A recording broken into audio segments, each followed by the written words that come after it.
नमस्ते, मैं नियति कुमारी आज यशोधरा के चरित्र चित्रण के विषय में बताऊंगी, जो शास्त्री प्रथम खंड के सिलेबस के अंतर्गत आता है।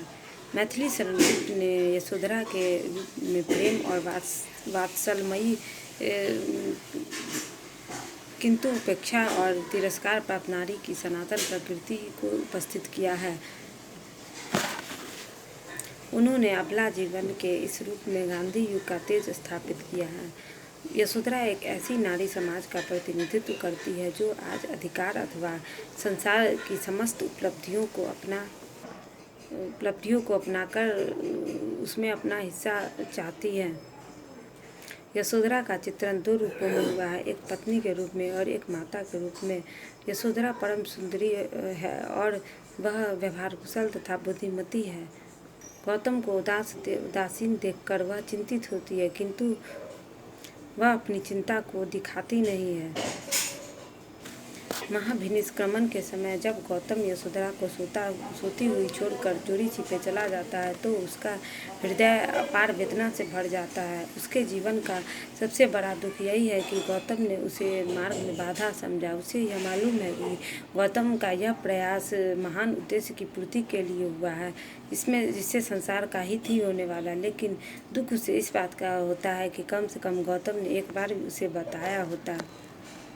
फिर भी वह पत्नी का प्रत्येक कर्तव्य बड़ी ही ईमानदारी से निभाती है। यशोधरा में पत्नी के साथ साथ मातृत्व का गुण भी मौजूद है।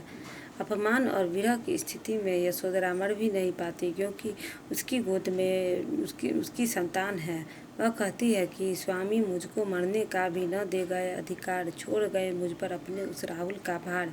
इसलिए अपने व्यक्तित्व के विभाजन के अनुरूप अपने कर्तव्य का भी विभाजन कर लेती है। यशोधरा को अपने पुत्र राहुल को पालने में गौरव व सुख दोनों की प्राप्ति होती है। मातृ स्नेह के अतिरेक और आवेशपूर्ण भोलेपन में वह राहुल के मंगल के लिए सभी प्रकार के साधनों का प्रयोग करती है। वह उसके ललाट पर काला टीका लगाती है ताकि उसे नजर न लगे।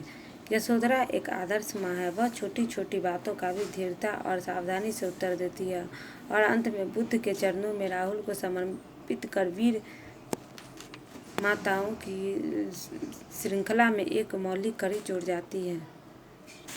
यशोधरा में मातृत्व और पत्नीत्व का द्वंद्व है और इसी द्वंद्व से उसके चरित्र का विकास होता है।